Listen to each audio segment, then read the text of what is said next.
नमस्कार। सूचना एवं जनसंपर्क विभाग की प्रस्तुति हिमाचल बुलेटिन में आपका स्वागत है। पेश हैं आज के समाचार। आज मुख्यमंत्री श्री जयराम ठाकुर की अध्यक्षता में शिमला में आयोजित प्रदेश मंत्रिमंडल की बैठक में हिमाचल प्रदेश नगर निगम अधिनियम 1994 और हिमाचल प्रदेश नगर निगम चुनाव नियमों 2012 में संशोधन करने का निर्णय लिया गया। इन संशोधनों से पार्टी चिन्हों पर चुनाव आयोजित करवाने, अन्य पिछड़े वर्गों को आरक्षण प्रदान करने और दल बदल पर अयोग्य घोषित करने तथा अविश्वास प्रस्ताव आदि को मजबूत करने का मार्ग प्रशस्त होगा। मंत्रिमंडल ने हिमाचल प्रदेश के बजट सत्र के लिए राज्यपाल के अभिभाषण को भी स्वीकृति प्रदान की। बैठक में किसानों के हितों के लिए जिला सिरमौर की तहसील पांवटा साहिब के मौजा धौला कुआं में स्थापित किए जाने वाले क्षेत्रीय बागवान अनुसंधान और प्रशिक्षण केंद्र के लिए डॉक्टर वाईएस परमार औद्योगिकी व वानिकी विश्वविद्यालय नौणी को 122.08 बीघा सरकारी भूमि 99 वर्ष की अवधि के लिए ₹1 प्रति माह की दर पर पट्टे पर देने को स्वीकृति प्रदान की गई। बैठक में आधिकारिक यात्राओं के दौरान कर्मचारियों और आम जनता को बेहतर ठहरने की सुविधा प्रदान करने के उद्देश्य से मंडी जिले के सुंदरनगर विश्राम गृह में 3 करोड़ 90 लाख रुपए की लागत से अतिरिक्त भवन निर्माण को स्वीकृति प्रदान की गई। मंत्रिमंडल ने सोलन जिले के नालागढ़ में विशेष भूमि अधिग्रहण इकाई का विस्तार करने को स्वीकृति दी। परियोजना निदेशक भारतीय राष्ट्रीय राजमार्ग प्राधिकरण शिमला के अधीन 18 किलोमीटर सड़क के लिए भूमि अधिग्रहण कलेक्टर नालागढ़ द्वारा किए जा रहे भू अधिग्रहण कार्य के दृष्टिगत 1 जनवरी 2021 से 1 वर्ष की अवधि के लिए कर्मचारियों को पुनर्रोजगार अथवा निर्धारित वेतन के आधार पर नियुक्त करने का निर्णय लिया गया। मंत्रिमंडल ने मोटर वाहन संशोधन अधिनियम 2019 की धारा 210(a) के तहत दंड व जुर्माने को संशोधित करने के प्रस्ताव के साथ साथ अधिनियम की धारा 200 के तहत कंपाउंड अपराधों में सक्षम अधिकारियों को जुर्माना लगाने की शक्तियों में संशोधन की भी मंजूरी प्रदान की। यह निर्णय लोगों को सुरक्षित ड्राइविंग अपनाने के लिए प्रेरित करने के लिए लिया गया है और इससे उनकी सुरक्षा भी सुनिश्चित होगी। मंत्रिमंडल ने प्राथमिक और उच्च शिक्षा विभागों में एसएमसी शिक्षकों की नीति के तहत पहले से तैनात 2555 एसएमसी शिक्षकों की नियुक्ति को शैक्षणिक सत्र 2021-22 के लिए बढ़ाने का निर्णय लिया है। मंत्रिमंडल ने गलवान हमले में शहीद अंकुश ठाकुर के सम्मान में हमीरपुर जिला के राजकीय वरिष्ठ माध्यमिक पाठशाला मनोह का नाम बदलकर शहीद अंकुश ठाकुर राजकीय वरिष्ठ माध्यमिक पाठशाला मनोह रखने को सहमति प्रदान की।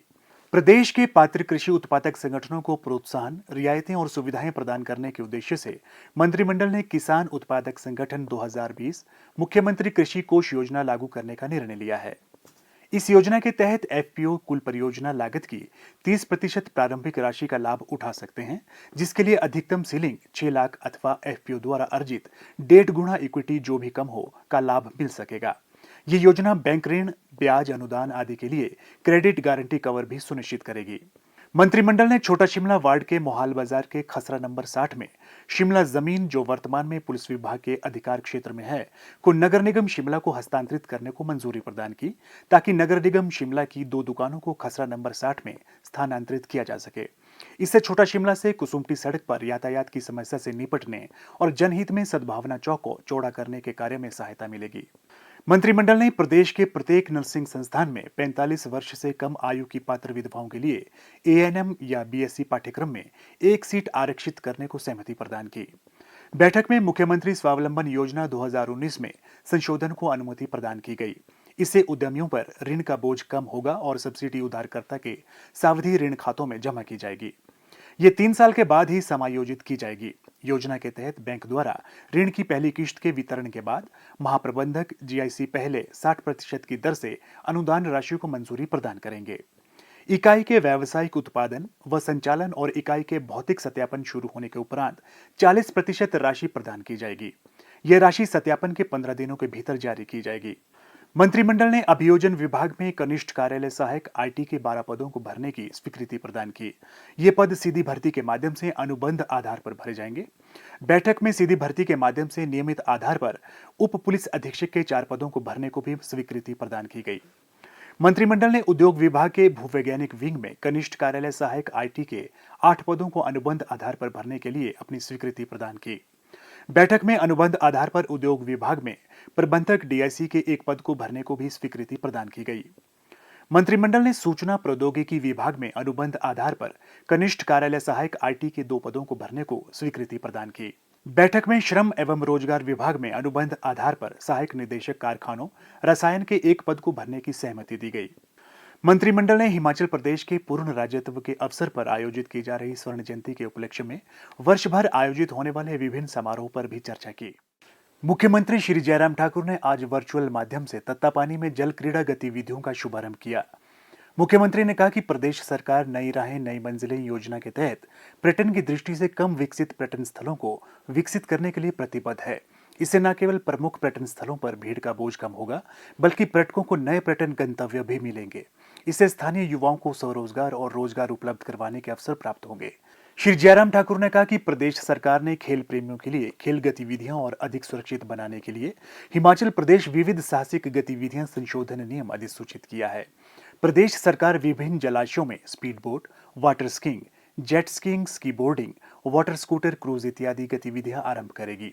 मुख्यमंत्री ने कहा कि सतलुज आरती और एक बर्तन में 1995 किलो खिचड़ी बनाकर तत्तापानी ने Guinness book of world record स्थापित किया है, जिससे पर्यटन की दृष्टि से बड़े स्तर पर पहचान प्राप्त हुई है। उन्होंने कहा कि करसोग क्षेत्र में माहुनाग मंदिर, कामाक्षा मंदिर जैसे विभिन्न प्रसिद्ध पर्यटन गंतव्य हैं, जिन्हें धार्मिक पर्यटन की दृष्टि से विकसित किया जाएगा। मुख्यमंत्री ने कहा कि प्रदेश सरकार ने राज्य के पूर्ण राज्यत्व का स्वर्ण जयंती वर्ष शानदार तरीके से मनाने का निर्णय लिया है। प्रदेश की बेहतरीन विकासात्मक यात्रा पर प्रकाश डालने के लिए वर्ष भर 51 कार्यक्रम आयोजित किए जाएंगे। मुख्यमंत्री ने कहा, जो हमने तत्तापानी को पर्यटन के नक्शे पर लाने की बात कही थी, उसको हम अपनी आंखों के सामने साकार होते देख रहे हैं। लगभग 3.5 करोड़ की लागत से जो जेटी और उसके साथ साथ में जो वाटर स्पोर्ट्स के साथ साथ में जो वहां पर पर्यटन की दृष्टि से जो किया जा सकता तो वो करने की हमने कोशिश की है। और इससे आगे बढ़कर के हमारा एक और प्लान है, वो ये है कि वहां पर हम पानी के अंदर ही रेस्टोरेंट बना करके जो फ्लोटिंग होगा, पानी के ऊपर होगा, लोग जाएंगे और उस रेस्टोरेंट में वहां पर बैठेंगे, खाना भी खाएंगे, आनंद भी लेंगे। और उसके वहां लगने से मुझे लगता है कि क्योंकि हिमाचल प्रदेश में अभी तक दूसरा इस प्रकार का अभी तक हमारा प्रोजेक्ट टूरिज्म के क्षेत्र में या प्राइवेट सेक्टर में कहीं भी शुरू नहीं, जो पहली एक शुरुआत करने की हम कोशिश करेंगे। उसके लिए हम आगे बढ़कर के काम करने वाले हैं। मैं उम्मीद करता हूं कि बहुत जल्दी उसमें भी हम सफल होंगे। और उसके अतिरिक्त और भी चीजों को लेकर के आपके तत्तापानी से लेकर के कोल डैम तक हम अपने जहां जो हमारा डैम की जो रिजर्वायर बनी हुई है उसमें जाकर के वो हमारे ट्रांसपोर्टेशन के लिए, आने जाने के लिए भी एक रास्ता बने, माध्यम बने। उसके लिए भी हम कोशिश कर रहे हैं कि उसके लिए भी व्यवस्थित ढंग से आने वाले समय में हम काम करने की कोशिश करेंगे, ताकि आने जाने का रास्ता भी वो बने।